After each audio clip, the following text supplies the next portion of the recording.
Bismillah, pada kesempatan yang berbahagia ini di tarikh atau tanggal 4 Zulqa'dah 1443 Hijriah bertepatan dengan 4 Juni 2022 Miladiah.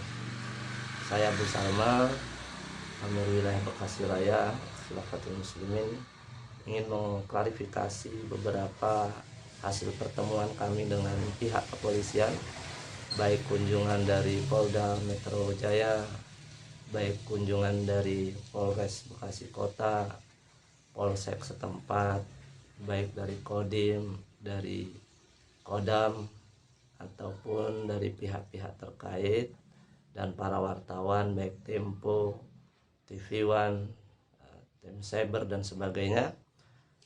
Hampir rata-rata menanyakan perihal Khilafatul Muslimin ini terkait dengan keberadaannya.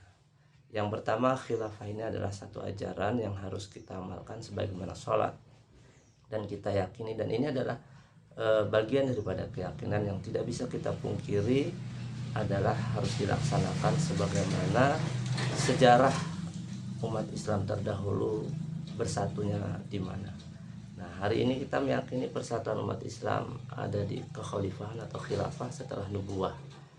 Nah, inilah yang harus kita dudukan, persamaan pemikiran, sehingga khilafah hari ini menjadi sebuah keinginan hampir di berbagai pelosok bahkan seluruh dunia agar khilafah terwujud kembali. Terkait dengan siapa pengusung khilafah seperti Khalifah Abdul Qadir Hasan Baraja yang dianggap dari Darul Islam, dari DI, dari NII, atau bahkan pernah terjadi kasus pengeboman, ini sebenarnya sejarah yang bisa dirubah dan bisa, kalau orang bersalah istilahnya, bisa bertobat sebagaimana Umar bin Khattab atau para sahabat yang lain, atau Ikrimah anaknya Abu Jahal pada waktu itu masih belum menerima Islam, tapi setelah menerima Islam Ikrimah menjadi mujahid dan syahid. Nah, ini juga harus kita pikirkan bahwasanya khalifah kita ini berawal dan sebagai dituduh atau dituding sebagai teroris. Hari ini beliau sudah memaklumatkan kekhalifahan dan mengajak umat bersatu di dalamnya. Tinggal bagaimana kita menerima atau tidak. Adapun fitnah yang beredar hari ini yang kita lihat yang viral terkait konvoi motor, terus menginformasikan khilafah lewat motor syiar dan sebagainya, timbullah narasi-narasi negatif kepada khilafah yang disamakan pemahamannya dengan khilafah pada umumnya. Padahal khilafah ini tidak butuh kekuasaan, tidak butuh wilayah, dan jangan dipaksakan seperti negara. Tetapi khilafah ini adalah kepribadian kaum muslimin mengakui adanya persatuan dalam satu kesatuan yang dipimpin oleh seorang pemimpin yang tunggal sesuai ayat Allah, ya kan? Apa kata Allah? Ya ayyuhalladzina amanu atii'ullaha wa rasul ulil amri minkum. Ulil amri minkum itu bukan bentuk negara, ya kan? Bukan dibatasi teritorial, tapi khilafah yang dimaksud oleh Allah adalah rahmatan lil alamin, memimpin umat Islam secara totalitas, secara keseluruhan, ya, dunia tentunya. Nah, ini yang harus kita pahami. Terus di sisi lain juga bahwasanya khilafah ini seolah-olah negara di dalam negara, ini perlu kita klarifikasi, karena hari ini di branding khilafah ini seperti satu kekuasaan yang ada di negara, padahal khilafah ini bukan negara tapi dipaksakan menjadi negara. Apalagi melihat khilafatul muslimin berstruktur, ada khalifah pimpinan pusat, ada amir daulah, ada wilayah, ada umul qura dan sebagainya sampai tingkat kemakmuran. Dan ini seolah-olah berpendapat sama dengan kepemerintahan punya struktur. Padahal ini adalah bagian daripada untuk pembinaan umat, koordinasi umat, memberikan informasi akan lebih mudah. Nah, kita lihat contoh saja di Bekasi lah. Di Bekasi ini tempat saya berdomisili dan kebetulan saya juga yang diamanahkan memimpin, itu kita tidak sama teritorialnya. Bogor saja masuk Bekasi, Depok masuk Bekasi. Coba bayangkan. Padahal ini adalah teritorial negara Republik Indonesia. Tapi karena khilafah itu bukan dibatasi dengan teritorial, ya bebas-bebas saja sesuai dengan kemampuan kita pembinaan terhadap umat. Nah, ini jangan dipaksakan khilafah seperti negara, dan juga jangan dipaksakan khilafah ini berkuasa. Sebagaimana Nabi Muhammad muncul di Mekah terus dipaksa berkuasa, tidak. Adapun kekuasaan, adapun wilayah hukum mendapatkan itu satu anugerah yang diberikan oleh Allah Subhanahu wa taala terhadap kaum muslimin. Nah, ini yang harus dipahami kita bersama. Terus selanjutnya dengan fitnah yang beredar hari ini seperti video-video yang disejajarkan khilafatul muslimin dengan kelompok-kelompok lain, saya tidak sebut lah ya, banyak kelompok-kelompok yang mendambakan khilafah, ya, bukan hanya khilafatul muslimin pengen khilafah tegak-tegaknya, tapi banyak, ya, kita tidak bisa tutupi, termasuk sahabat-sahabat kita, saudara-saudara kita yang ada di HTI, ya kan, ataupun mungkin di luar HTI mengharapkan kekhalifahan Islam ini muncul tegak dengan setegak-tegaknya. Cuman mungkin kita masih ada beberapa yang harus kita dudukkan bersama cara memahami khilafah. Jumlah warga khilafah hari ini sudah banyak, mungkin sudah jutaan. Di Bekasi saja sudah banyak, ya kan.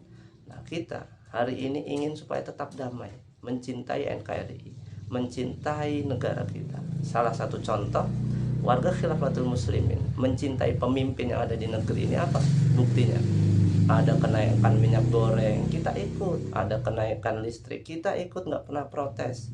Ada kebijakan pemerintah, kebijakan presiden, kita tidak pernah demo. Kita tidak pernah melayangkan surat untuk protes dalam kebijakan dan keputusan-keputusan pemimpin-pemimpin yang ada di Indonesia ini. Dari mulai tingkat RT sampai ke presiden. Monggo, selama kita mampu untuk membeli, mampu untuk belanja, kita tidak pernah protes. Kita tidak mau memusingkan negara. Kita tidak mau menjadikan negeri ini jadi rusuh dan sebagainya dengan protes-protesnya kita. Maka warga khilafatul muslimin dilarang oleh Khalifah Ustadz Abdul Qadir Hasan Baraja untuk ikut-ikut demo. Tapi kita hari ini cenderung kepada mengajak umat bersatu di bawah kesatuan yang tunggal, pemimpin yang tunggal, untuk benar-benar merealisasikan Al-Quran dan Sunnah. ADART kita Al-Quran dan Sunnah.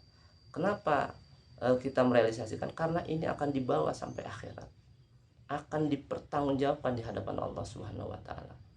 Apa yang menjadi keputusan dan perintah Allah itu akan harus kita laksanakan semaksimal mungkin. Adapun kita belum mampu, kita juga bisa beralasan kepada Allah.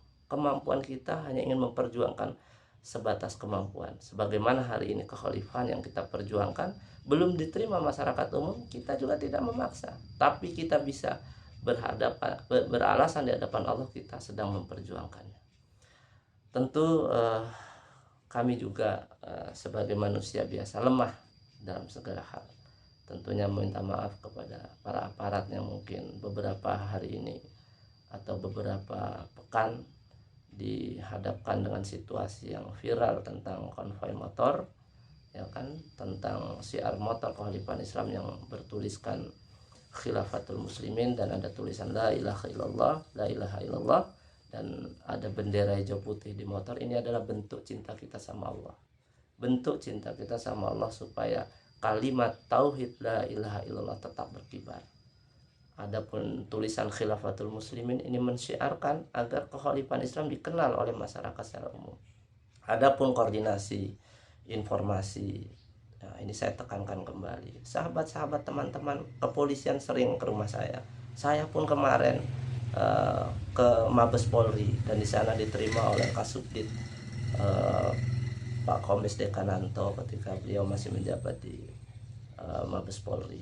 Nah, jadi artinya secara personal ataupun secara lembaga kami juga koordinasi dengan pihak-pihak yang memang sudah bisa dihubungkan. Nah, hari ini saya bersyukur alhamdulillah Bekasi Raya kedatangan dari pihak Kodam Pak Joko, dari pihak Kodim teman-teman Kodim Kota baik Pak Jamal, Pak Roy, terus dari wartawan, bahkan semalam kedatangan dari pihak Polda Pak Haji Ahmad Fadilah. Ya, alhamdulillah bersyukur bisa berkunjung dan saya merasa harus berbalik, harus saya juga bersilaturahim ke pihak-pihak terkait. Dan ini menunjukkan bahwasanya kita sudah ada langkah terbaik, ada langkah-langkah supaya koordinasi dan komunikasi semakin aktif dengan aparat. Karena terkadang kita niatnya baik jadi buruk, ya kan? Akhirnya diterima dengan masyarakat kurang tepat, dan akhirnya inilah yang disebut miskomunikasi. Jazakumullahu khairan katsira kepada semua pihak, baik aparat, warga kekhalifahan, dan kami berdoa mudah-mudahan kekhalifahan Islam ini mudah diterima oleh masyarakat secara umum, khususnya kaum muslimin, agar sadar bahwasanya kita hari ini dalam perpecahan, sehingga umat Islam tidak bersatu. Umat Islam seperti anak ayam kehilangan induknya, dan umat Islam seperti buih di lautan yang tidak kuat, yang tidak kokoh, sehingga adu domba dan sebagainya ada di tengah-tengah kaum muslimin itu sendiri, padahal kita sesama Islam, sehingga syariat Islam tidak utuh bisa kita laksanakan dengan baik. Demikian video singkat yang dapat Anda sampaikan. Barakallahu fikum. Assalamualaikum warahmatullahi wabarakatuh.